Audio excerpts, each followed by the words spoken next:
Jangan lupa subscribe YouTube channel Metro TV News dan jangan lupa nyalakan notifikasinya.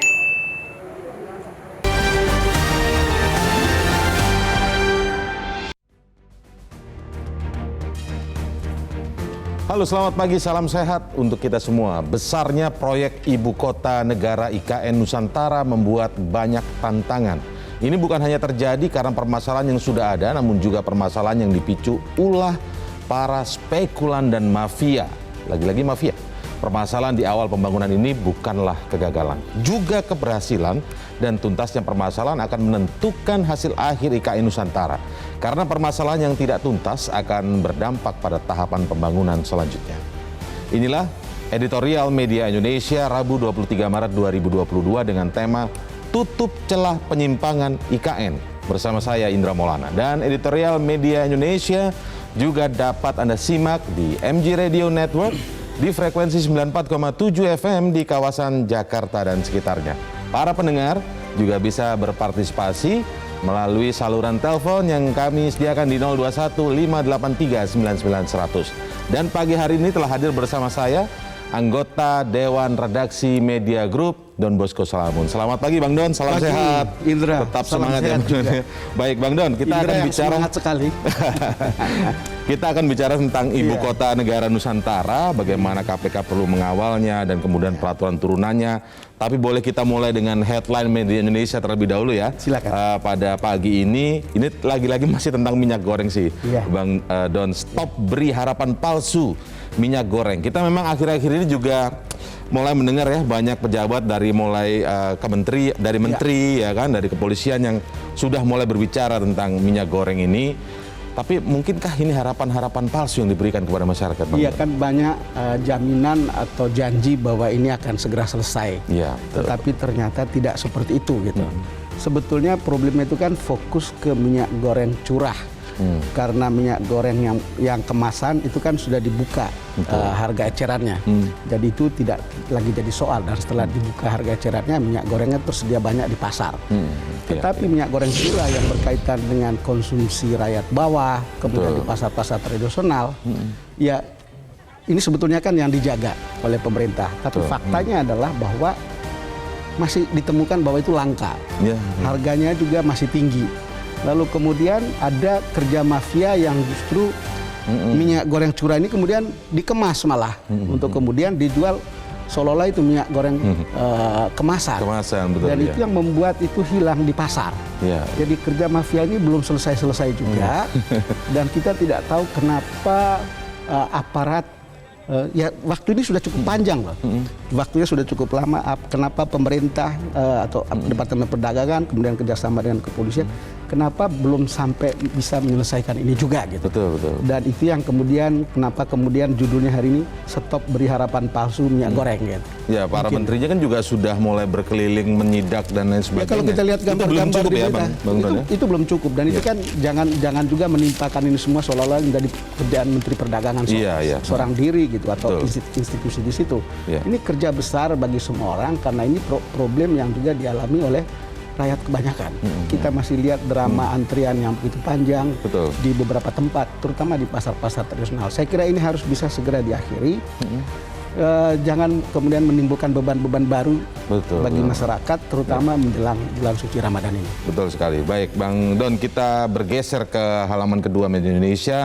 Ini kita menarik sekali menyimak ya pernyataan Presiden kemarin dalam sebuah forum, di mana ini diangkat menjadi judul oleh Media Indonesia, Fondasi Perekonomian Indonesia kian kuat. Tapi kalau kita sisir satu persatu indikasinya, apakah memang seperti itu kondisinya realnya atau hanya statistik saja ini sebenarnya? Iya, kalau dibaca dari beritanya, Presiden mengacu pada kenapa Fondasi Perekonomian kita dianggap kuat. Presiden berpatokan pada penyelesaian atau upaya kita menyelesaikan pandemi. Dan itu kita dianggap sukses. Saya yakin dan kita tahu bahwa informasi dari WHO termasuk kita dengar mengatakan bahwa kita adalah satu di antara 10 terbaik gitu untuk mengatasi pandemi ini. Dan faktanya memang demikian. Lalu kemudian yang kedua, Presiden berbicara tentang kita punya fondasi yang kuat karena kita sudah memulai dengan hilirisasi. Hilirisasi ya, betul. Dan itu yang ya. membuat harga-harga komoditi ekspor kita lebih baik Ya. dibanding mengekspor bahan mentah. Walaupun ada gugatan dari WTO segala macam Bang ya. Kita punya sudah mulai kelapa menolak sawit, untuk kita punya nikel, Ya, batu betul. bara dan seterusnya. Lalu kemudian ekonomi digital yang juga oleh Presiden mengatakan sudah mulai berkembang.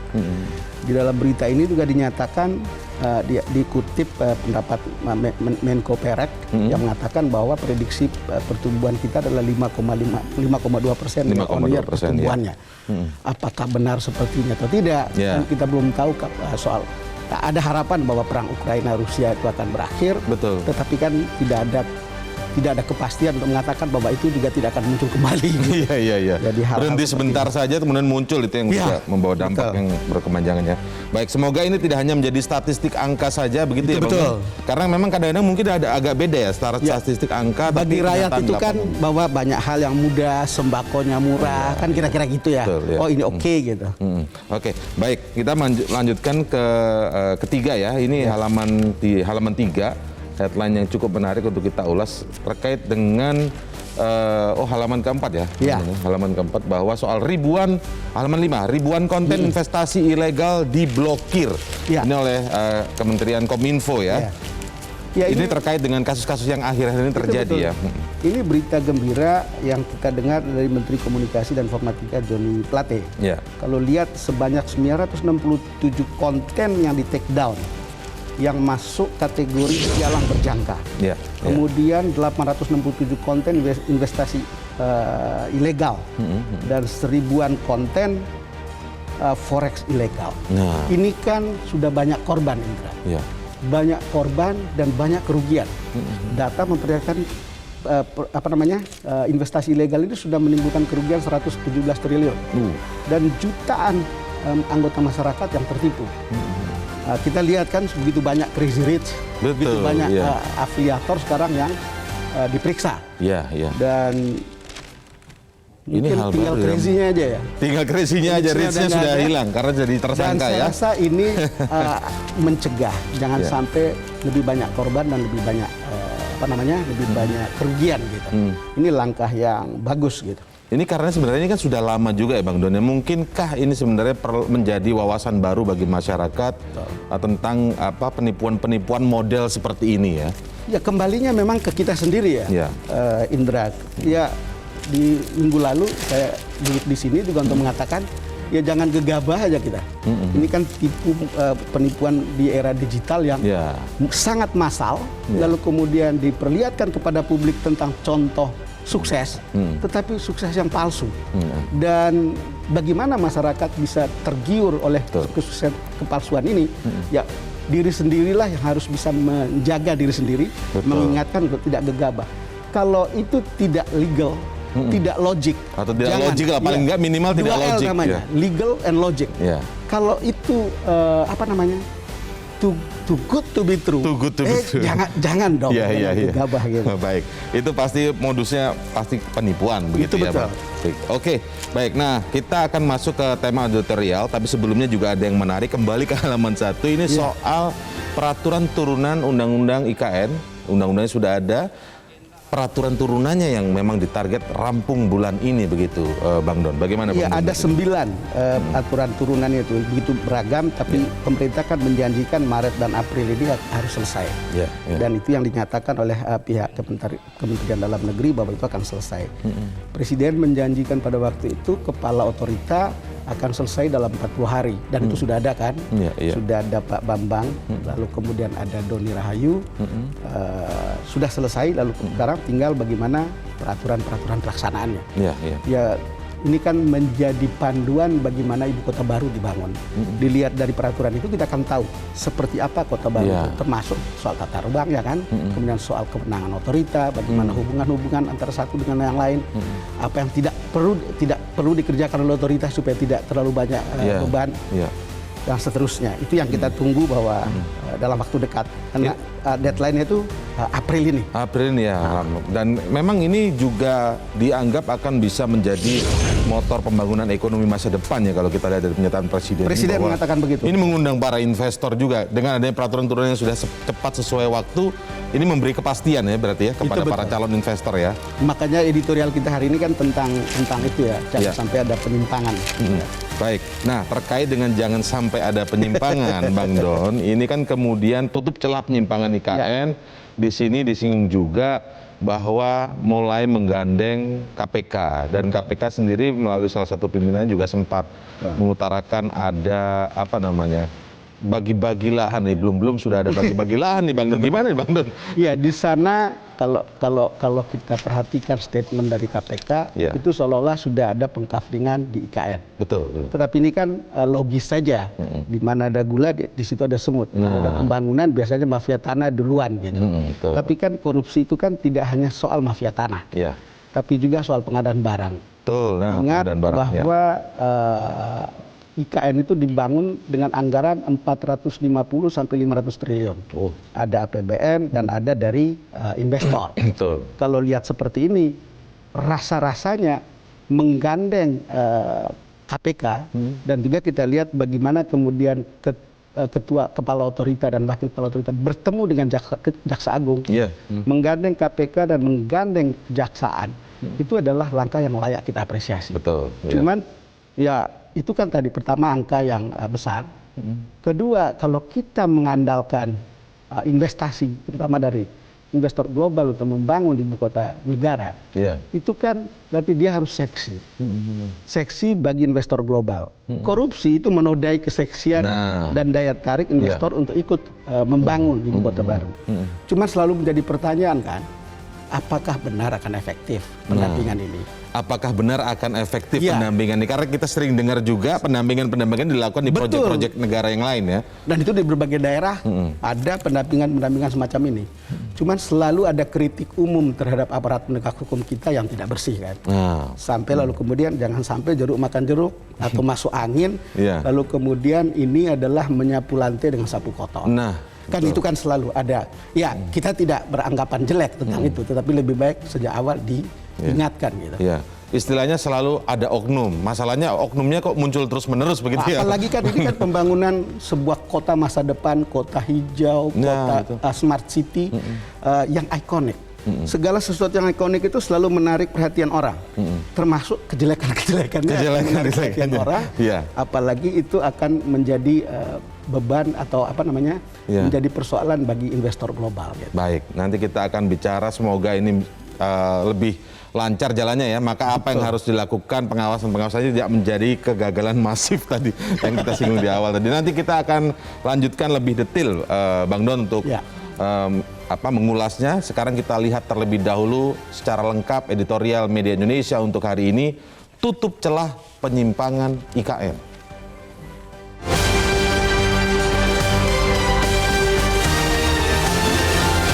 Tutup celah penyimpangan IKN.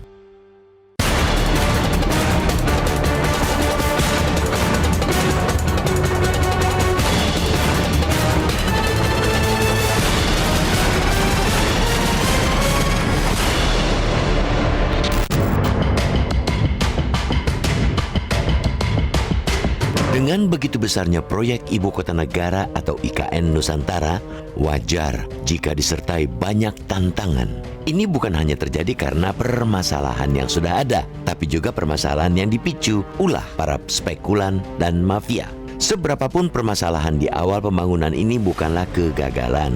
Begitupun keberhasilan dan tuntasnya permasalahan itu akan menentukan hasil akhir IKN Nusantara. Segala permasalahan yang tidak tuntas akan berdampak terus pada tahapan-tahapan pembangunan selanjutnya. Ketika semakin banyak permasalahan dibiarkan, itulah sesungguhnya petaka IKN. Sebab bukan hanya akan gagal memenuhi harapan mengenai sebuah ibu kota baru, proyek ini pun bakal menimbulkan konflik ekonomi, sosial, lingkungan, dan bahkan politik. Kini tantangan awal pembangunan semakin bertambah dengan dugaan praktik bagi-bagi kafling dalam proyek IKN di Kabupaten Panajam Pasir Utara, Kalimantan Timur. Temuan praktek ini diungkapkan Wakil Ketua KPK Alexander Marwata beberapa waktu lalu. Temuan ini sekaligus menguatkan berbagai laporan praktek mafia tanah yang sudah mengemuka sejak proyek IKN bergaung. Meski berkali-kali para pejabat termasuk Gubernur Kaltim mengatakan bahwa tidak ada praktik jual beli tanah di lahan IKN yang mencapai lebih dari 256.000 hektar, nyatanya bukan berarti lahan itu bebas persoalan. Jika praktik bagi-bagi kafling benar adanya, maka jelas tindak korupsi terjadi sebab lahan IKN semestinya merupakan lahan negara. Temuan ini bukanlah sepele dan mendesak untuk segera diungkap tuntas. Praktek bagi-bagi kafling tanah negara menunjukkan kenekatan para oknum meski proyek ini menjadi perhatian bangsa. Dengan kenekatan itu, maka tidak sulit kita bayangkan berbagai praktek penyimpangan lahan lainnya terkait proyek IKN. Jika terhadap lahan negara saja mereka begitu berani, apalagi terhadap lahan warga. Maka tidak mengherankan jika sejumlah masyarakat adat mengeluh tanahnya dicaplok. Salah satu warga suku Pasir Balik yang tinggal berjarak 10 km dari titik nol IKN mengatakan patok-patok IKN telah terang-terangan menerobos tanah adat. Sebagian lahan adat tersebut memang belum memiliki sertifikat kepemilikan, tapi telah sejak lama berstatus segel tanah dengan surat bermaterai yang diketahui aparatur desa. Penyerahan sertifikat tanah adat memang juga pekerjaan rumah negara yang masih belum terselesaikan. Meski puluhan ribu sertifikat tanah adat telah diserahkan pemerintah, masih ada ribuan lainnya yang belum tuntas. Konflik agraria karena tumpang tindih hutan konsesi dengan tanah adat sendiri sudah merupakan permasalahan lama di tanah air, termasuk di Penajam Pasir Utara. Di Kecamatan Sepaku saja, ada sekitar 6.000 hektar lahan yang belum mendapat sertifikat, yang dilaporkan tercaplok lahan izin, konsensi perkebunan, dan pertambangan. Ke-21 komunitas masyarakat adat ini telah diverifikasi oleh Aliansi Masyarakat Adat Nusantara atau AMAN. Sebab itu, bukan hanya tugas KPK untuk mengusut tuntas kasus bagi-bagi lahan ini. Berbagai lembaga dan kementerian terkait pun harus segera menuntaskan persoalan lahan adat di wilayah tersebut. Kementerian Agraria dan Tata Ruang atau Badan Pertanahan Nasional ATR atau BPN semestinya bergerak cepat untuk mengidentifikasi dan memverifikasi status tanah di wilayah Ibu Kota Negara atau IKN Nusantara. Hal sejurus juga menjadi tugas urgen Kementerian Lingkungan Hidup dan Kehutanan atau KLHK untuk menginventarisasi tanah-tanah yang ada di wilayah hutan yang direncanakan masuk kawasan IKN. Penuntasan masalah legalitas inilah yang tepat dilakukan ketimbang bernegosiasi dengan segelintir perwakilan tokoh adat. Terlebih pada kenyataannya, para tokoh adat yang beberapa waktu lalu bertemu presiden itu telah menjadi elit di antara komunitasnya sendiri. Bukan saja tidak mampu menangkap permasalahan mendasar masyarakat, mereka juga meminta imbal balik jatah kursi di badan otorita. Betul bahwa perwakilan unsur masyarakat adat di badan otorita diperlukan, akan tetapi tanpa lestarinya kehidupan di tanah adat, eksistensi mereka sesungguhnya semu. Kehadiran IKN Nusantara mesti mampu menyejahterakan kehidupan yang semula ada.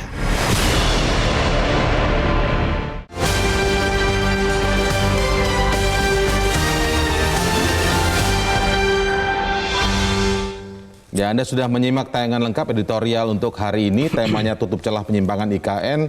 Berikan pendapat Anda di 021 583 99100. Kami akan segera kembali setelah jeda berikut.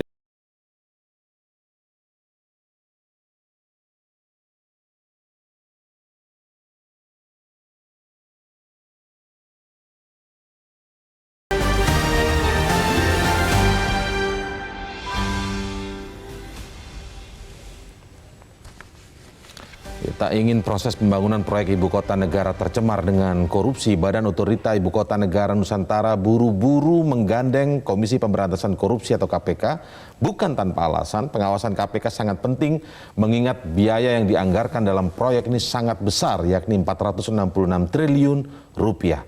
Apalagi di saat pembangunan proyek itu sedang disiapkan, sudah muncul isu adanya bagi-bagi kafling di IKN Nusantara. Berikut pernyataan Kepala Otorita IKN.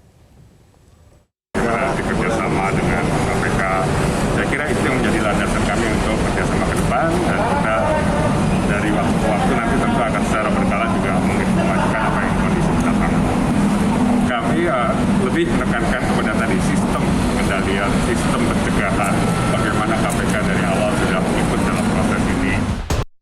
Dugaan bagi-bagi kafling di IKN Nusantara mengemuka disampaikan oleh KPK pada awal Maret lalu. KPK saat ini membutuhkan banyak informasi dari masyarakat untuk mendalami dan menindaklanjuti.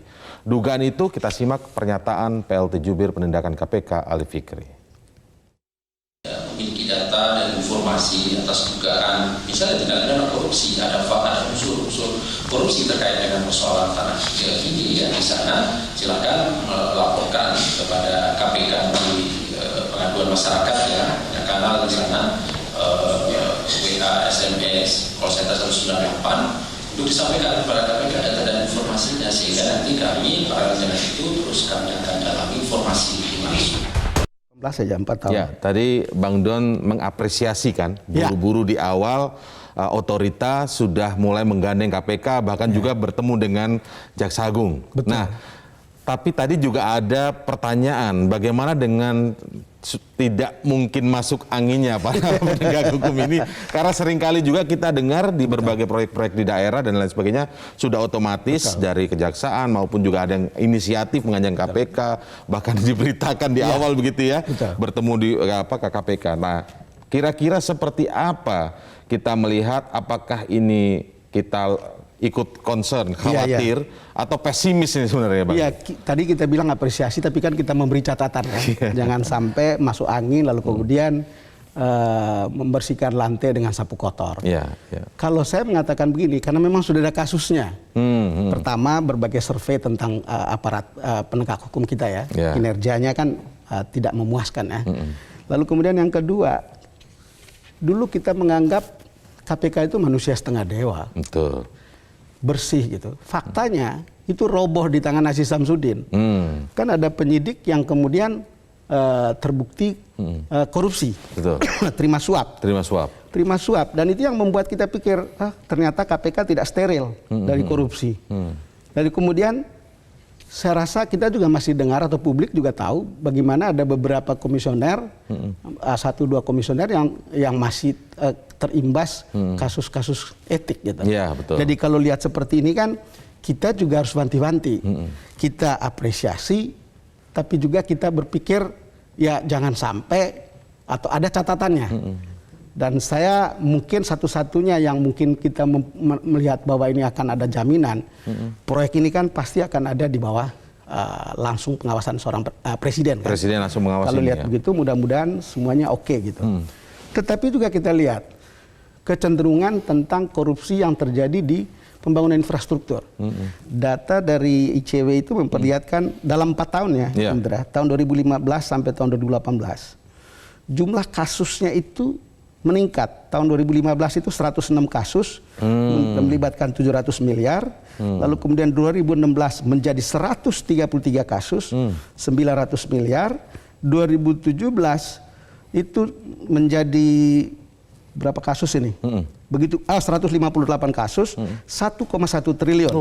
Lalu 2018 itu ada 167 kasus, 1,1 triliun. Artinya seolah-olah apa kita lihat bagaimana pembangunan infrastruktur ini itu diikuti dengan meningkatnya kasus-kasus korupsi. Sudah benar ini harus dikawal sejak awal. Ada apa namanya Kejaksaan Agung karena dia punya kewajiban asistensi. Lalu kemudian ada KPK, tapi mungkin juga perlu ada PPATK untuk melihat seluruh alirannya itu sehingga bisa dicegah. Ini sekali lagi ini proyek yang sangat ikonis. Menjadi perhatian dunia, menjadi perhatian semua orang, terutama untuk investor. Ketika kita tidak mengandalkan sepenuhnya dari APBN, maka kita harus memberikan favor kepada investor.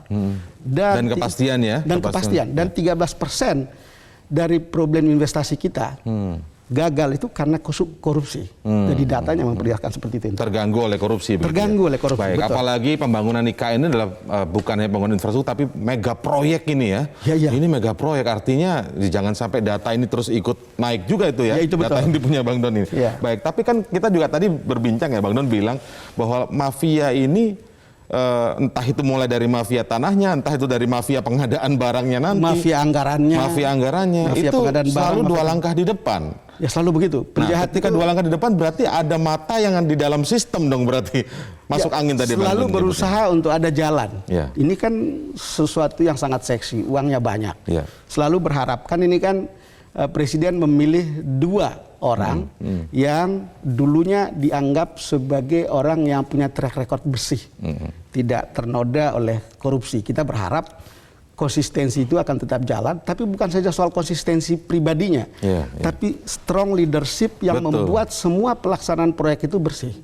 Sekali lagi, ini adalah proyek yang betul-betul membuat mata termasuk para investor global itu membelalak. Beberapa investor sudah mengundurkan diri kan. Kita lihat SoftBank dan seterusnya, tapi mungkin bukan karena alasan itu, mungkin di tempat lain lebih seksi gitu. Tetapi kita lihat bagaimana pemerintah mencari di UAE, lalu kemudian sekarang kemarin Pak Luhut itu ke Singapura, betul. Lalu kemudian mengundang para investor. Ya jangan sampai dinodai oleh urusan-urusan begini. Jadi ini kalau kita berhasil ini juga ikon untuk bisa melihat transformasi keindonesiaan itu bagaimana membangun dengan cara yang bersih. Jadi ini juga ikon. Tetapi kalau gagal, ya itu juga menjadi cerita yang jelek. Gitu. Ikon kegagalan dong berarti Bang. Nah artinya ketika kita singgung sedikit soal ini Bang Don, Presiden tadi langsung mengawasi langsung, Presiden kemudian ini Bang Don juga menyebut ini adalah pembangunan yang ikonik gitu ya. Memang di sini Presiden apakah memang sangat khawatir kalau pembangunan ini nanti ketika ada masalah hukum, termasuk salah satunya mungkin soal korupsi dan lain sebagainya itu, kemudian di proses hukum dan ini justru mangkrak begitu. Apakah Presiden sangat concern dengan soal ini kira-kira Bang Don? Saya mencoba untuk berpendapat untuk mengatakan ketika Presiden Jokowi masih menjadi presiden, kita jamin bahwa ini akan terlaksana dengan baik.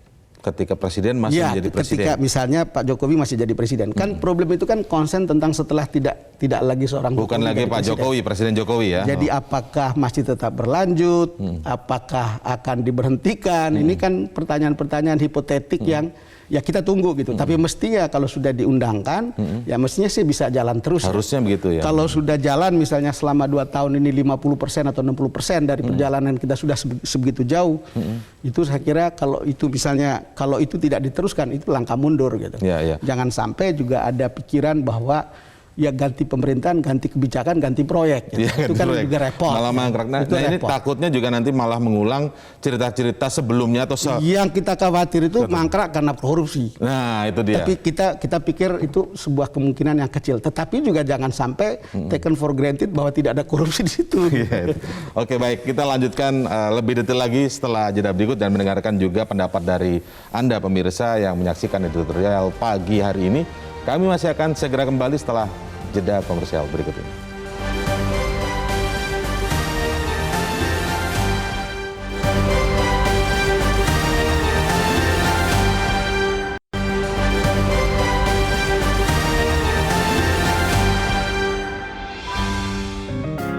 Media Indonesia mengajak Anda untuk mengakses fitur premium e-paper.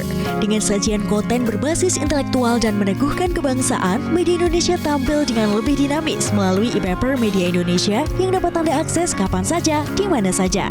Caranya mudah, download aplikasi Media Indonesia di Android atau ketik link e-paper.mediaindonesia.com atau bisa scan QR Code pada layar kaca Anda. Klik tab e-paper di bagian samping layar tablet Anda, daftarkan data diri, serta pilih paket berlangganan e-paper Media Indonesia sesuai dengan kebutuhan Anda. Nikmati juga bonus spesial tambahan 4 halaman rubrik fokus setiap hari. Semua bisa Anda dapatkan hanya di e-paper Media Indonesia. Untuk informasi lebih lanjut, hubungi customer service di nomor 0811 1201 2018 atau kunjungi media sosial @mediaindonesia. Media Indonesia, referensi bangsa. Ya, kini akan saya sapa Anda yang sudah siap untuk memberikan pendapat di editorial Media Indonesia hari ini. Ada Pak Vence di Manado, Sulawesi Utara. Selamat pagi Pak Vence. Selamat pagi Bung Indra, selamat pagi Pak Don. Ketemu lagi nih Pak Don. Selamat pagi. Ya, selamat pagi, silakan. Ketemu lagi Pak Vence. Ini mantap juga tema dialog pagi ini. Tutup celah terjadinya korupsi di IKN kita. Tapi begini Bung Don, ini saya kira sudah sejak dahulu jauh sebelum itu sudah bermain ini mafia khusus mafia tanah ya. Ya. Karena tidak saja di IKN ini, saya melihat sebagai pemerhati sosial kemasyarakatan di Sulawesi Utara, di sini juga banyak terjadi, Bung Don. Tanah-tanah ada, tanah-tanah yang mestinya milik pemerintah sudah sekarang itu kalau dicek sudah jadi milik pribadi. Nah, ini kan yang jadi persoalan. Nah, oleh karena itu saya sangat setuju kalau KPK dalam hal ini dilibatkan. Tidak saja KPK, saya kira semua lembaga hukum harus turut, seperti polisi, kejaksaan, dan termasuk juga Metro TV yang harus setiap saat memberitakan persoalan apalagi proyek IKN ini. Karena siapa lagi yang akan kawal? Ya kita semua ini, Pak Don. Karena ini ya kalau Bung Indra tadi katakan ini mega proyek, ini kalau saya katakan ini mercusuar ini. Karena mercusuar apa? ya malah. Lebih tepatnya itu, Pak ya. Iya, kok proyek dengan konsep multi-year ini dan setiap tahun akan muncul anggaran. Ya, takutnya ini sudah ada mafia anggaran juga. Ini yang jadi persoalan di negara kita. Karena kalau katakan korupsi, kesempatan untuk memperkaya diri itu sudah menjadi budaya di bangsa kita. Oleh karena itu saya sangat setuju, Pak Don. Tidak saja KPK yang dilibatkan, tetapi semua, terutama Metro TV yang harus setiap saat memberitakan progres pembangunan yang terjadi mulai saat sekarang ini di IKN Nusantara kita ini. Itu saja barangkali, Bung Don. Terima kasih. Terima kasih. Ya, terima kasih Pak Vence. Nah, di Metro TV juga harus terlibat. Memang dari awal sudah pasti terlibat ya, karena menjadi mata telinga masyarakat kan, Bang Don ya. Oke, kita ke Poli di Ambon, Maluku. Selamat pagi, Pak Poli. Halo, selamat pagi. Pagi, Bung Indra. Selamat pagi, semangat sekali Pak Poli, silakan. Selamat pagi. Pagi Pak Bos, selamat pagi, salam sehat. Pak Don Bosco, ya silakan Pak Poli. Iya, yang pertama, saya ikuti apa yang disampaikan di pagi ini. Jadi Bung Indra dan Pak Bos, saya dari Indonesia Timur, Pak. Itu kan tanah itu dan air sudah dicetuskan oleh Bapak Presiden dari seluruh Indonesia. Nah, itu kan berarti bahwa komitmen seluruh rakyat Indonesia untuk membangun IKN itu kan ada dasarnya, Pak. Undang-Undang Nomor 1 Tahun 2022. Nah, kalau membangun itu, Pak, ini kan mega proyek 446 triliun. Cukup besar, Pak Dos. Nah, tarik ulur pembangunan IKN itu kan ada, Pak. Tapi saya tidak mengatakan di sini ada oposisi yang seperti itu, Pak Indra dan Pak Bos. Tapi sudah ada keputusan, Pak. Undang-undangnya sudah jelas bahwa ini akan dibangun, Pak. Nah, kalau ada mafia-mafia seperti itu, saya kira ini kan persoalan-persoalan bangsa terkait dengan mega-mega proyek. Nah, kalaupun itu harus berakhir dengan suatu masalah, saya kira ini KPK di pagi ini itu harus masuk di situ, Pak, sebelum proyek ini besar. Karena apa? Ada investasi dari luar yang akan masuk. Nah, kalau itu akan masuk, berarti citra bangsa ini akan merah, Pak. Oleh sebab itu, saya kira ini harus dibatasi atau diungkap sebesar-besarnya supaya pembangunan ini bisa berjalan, Pak. Saya mau mengatakan ini, jangan sampai setelah 2024 terjadi lagi problem untuk membangun IKN ini ke depan, Pak Bos. Jadi saya kira ini harus benar-benar KPA harus masuk di sini, Pak, sebelum pembangunan ini berjalan untuk negara Indonesia, Ibu Kota Nusantara.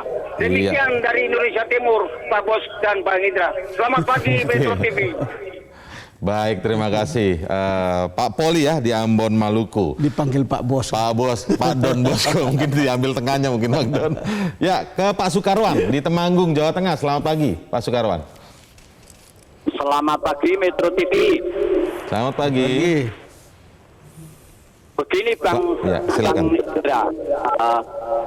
IKN itu memang mega proyek ya, proyek yang tidak main-main, sehingga nanti akan ada multiplier effect yang luar biasa terhadap lingkungan dan macam-macam.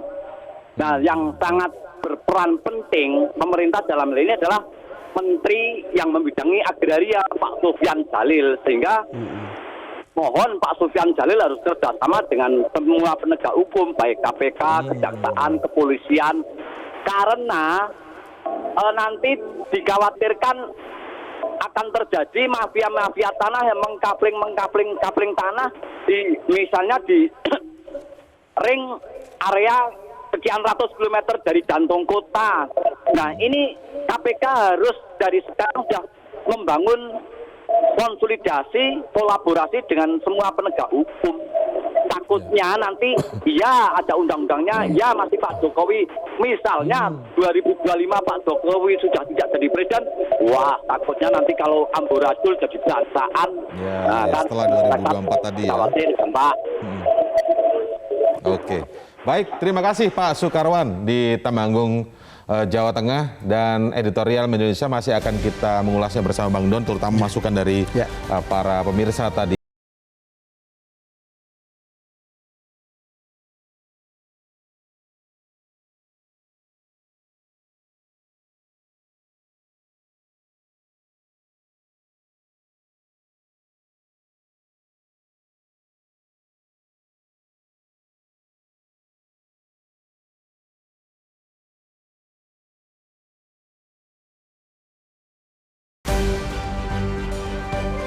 Ya, kita tadi sudah dengarkan pendapat para pemirsa yang bergabung di editorial, dan memang menarik juga ketika ada salah satu atau dua bahkan pertanyaan setelah Presiden Jokowi atau setelah 2024 kelanjutan pembangunan ini seperti apa begitu, Bang Don. Jangan sampai kemudian berhenti karena persoalan, ya ada yang menyebut jangan sampai ini menjadi mangkrak dan lain sebagainya. Iya Indra, tadi para penelpon kita kan mengapil bahwa ini jangan main-main. Jangan main-main. Jangan ada korupsi, jangan. Tapi saya rasa semua orang sudah tahu, terutama aparat penegak hukum, soal modus korupsi di dalam proyek-proyek seperti ini. Betul. Maka ketika sejak awal diikutkanlah KPK, kemudian Kejaksaan, dan mudah-mudahan juga misalnya PPATK, kita sudah tahu bahwa ini adalah berniat untuk mencegah. Betul. Jangan sampai terjadi di belakang hari korupsinya besar. Kan kita masih lihat ada proyek Hambalang. Proyek Hambalang ini kan tidak ikonik banget, tapi itu sangat mengganggu Pak SBY. Karena itu kan yang terlibat korupsi itu kan orang-orang Partai Demokrat.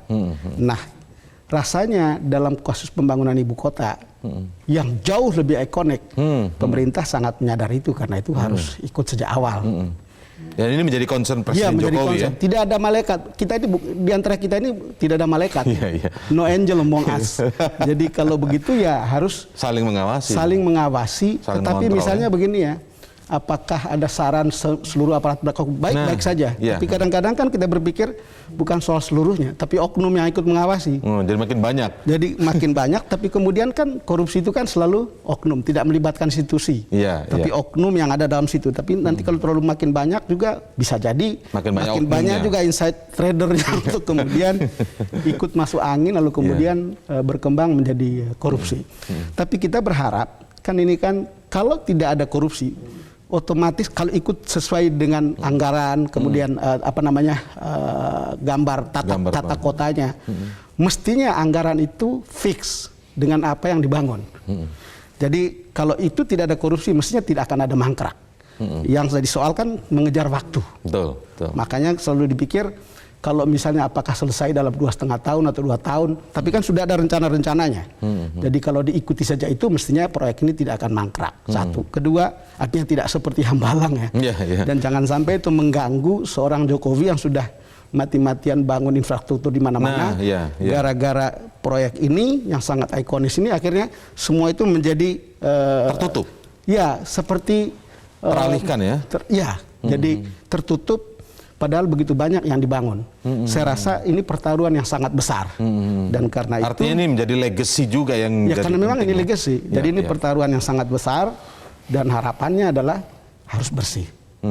Kalau lihat sejak awal mestinya relatif lebih baik. Kira-kira gitu. Jadi karena menjadi concern ini bukan karena menjadi alasan sempat untuk muncul wacana penundaan pemilu, nggak ada hubungannya nih Bang.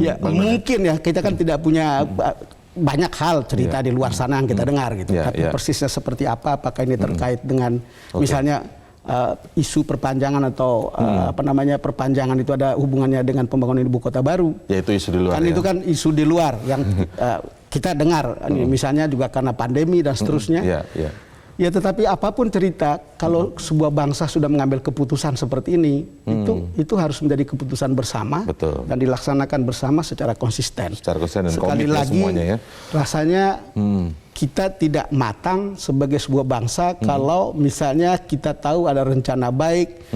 Kalau ibu kota ini dianggap sebagai salah satu ikon transformasi keindonesiaan, mestinya tidak ada alasan untuk misalnya tidak diteruskan.